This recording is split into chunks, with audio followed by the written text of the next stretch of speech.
Greetings students, I am Rajeshwar Das and you are learning satellite communication with me. In this series today I am going to discuss the new topic with you. Have you subscribed this channel? No? If you have not subscribed this channel yet, then subscribe it and press the bell icon to get the latest notification. So now let's start the topic. In the previous session we discussed about the active, passive and regenerative type of satellites.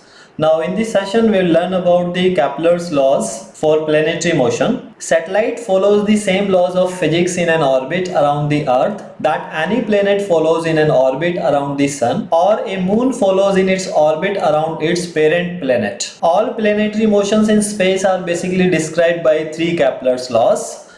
First law is law of orbits, second is law of areas, and third one is law of periods. Basically these laws helped in developing the technique for launching and putting the satellite in particular orbit. Kepler's first law is law of orbits. It is also known as law of ellipse. This law states that the orbit of satellite is an ellipse with the center of the earth at one focus or one foci point. So as per the law of the orbit, say this is the orbit of the satellite and this one is the first foci point of this ellipse and this one is the second foci point of this ellipse. So एक आपने जो है किसी भी foci point पे center of earth consider करना है, तो मैं यहाँ पे F1 पॉइंट पे जो है सेंटर ऑफ अर्थ कंसीडर कर लेता हूं। तो अब उस केस में जो आपका सैटेलाइट जो रोटेट करेगा वो आपका इस इलिप्टिकल पाथ में जो है वो रोटेट करेगा। Kepler second law is law of areas.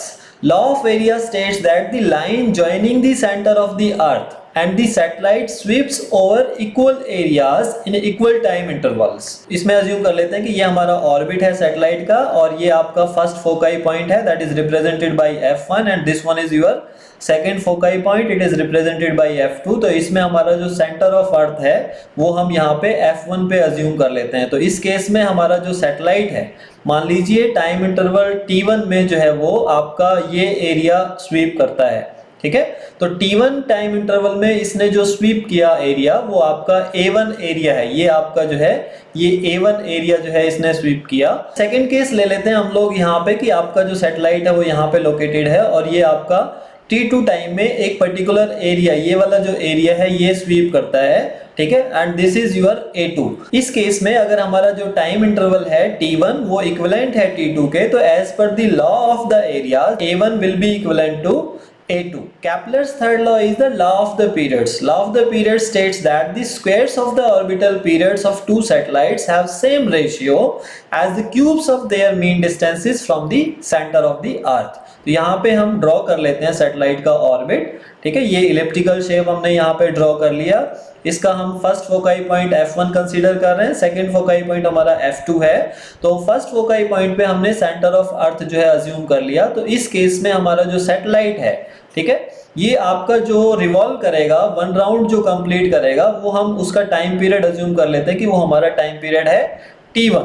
अब ऐसे ही हमारा कोई जो सेकंड सैटेलाइट है उसका टाइम पीरियड हम जो है अज्यूम कर लेते हैं T2. तो उस केस में हमारा जो T1 जो है ऑर्बिटल पीरियड ऑफ सैटेलाइट 1 है और T2 हमारा ऑर्बिटल पीरियड ऑफ सैटेलाइट 2 है, ठीक है. R1 हमारा mean distance of satellite 1 from the centre of the earth, ठीक है, और R2 हमारा जो है वो mean distance of the satellite from the centre of the earth. तो उस केस में हमारा जो T2 बाई T1 का whole square will be equivalent to R2 by R1 का cube as per the law of the periods. अब ये आएगा कैसे ये देख लेते हैं एक बार. Assume that this is earth and this one is the orbit of the satellite.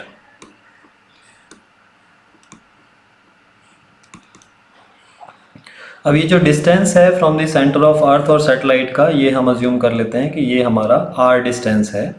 तो अब ये जो आपका सैटेलाइट जो रोटेट करेगा इस ऑर्बिट में, इसके ऊपर आपके टू फोर्सेस एक्ट करेंगे. One force is F in force and another will be F out force. F इन जो फोर्स है वो आपका ड्यू टू अर्थ होगा, जो आपका ग्रेविटेशनल फोर्स है, that is your F in force. ये ग्रेविटेशनल फोर्स जो अर्थ की वजह से है ये इसको अट्रैक्ट करने की कोशिश करेगा towards the earth.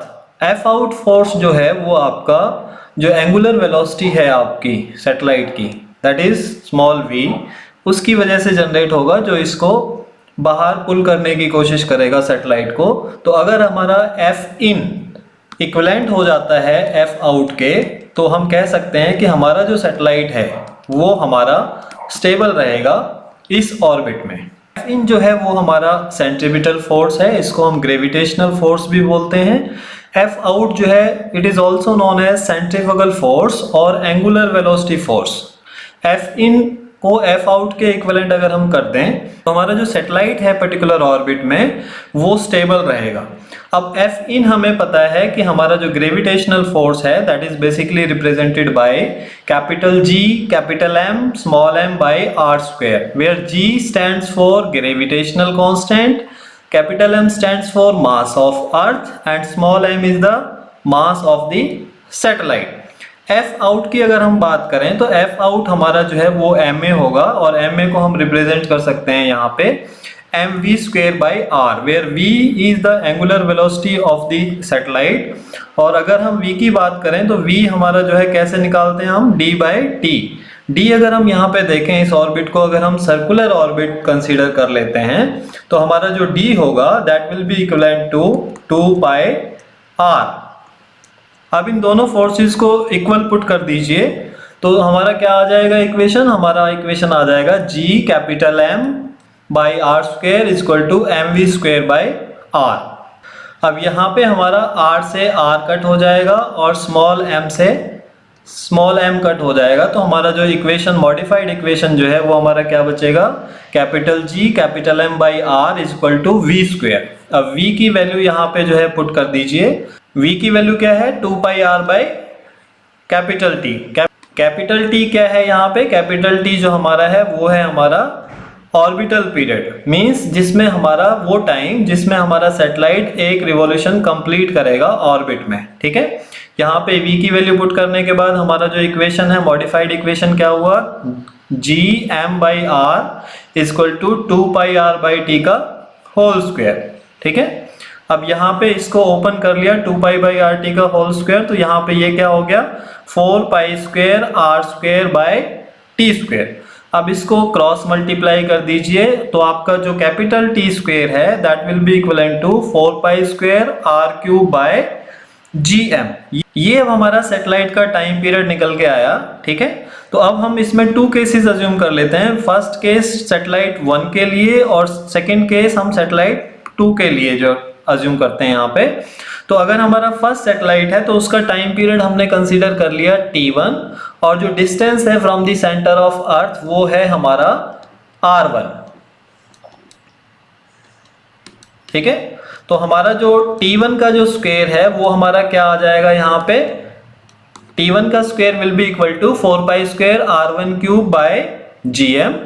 Second satellite का जो टाइम पीरियड है वो हमने अज्यूम किया t2 और जो डिस्टेंस है from the centre of the earth वो हमने अज्यूम किया r2। ठीक है, तो उस केस में हमारा जो t2 का जो स्क्वायर है टाइम पीरियड जो निकालेंगे t2 का जो स्क्वायर है that will be equivalent to 4 pi square r2 cube by gm। ठीक है, इन दोनों का रेशियो निकाल दीजिए आप, t1 बाई t2 का whole square will be equivalent to r1 by r2 का क्यूब, और but you can write t2 by t1 का whole square will be equivalent to r2 by r1 का क्यूब। तो Kepler's third law क्या था, Kepler's third law हमारा यही था।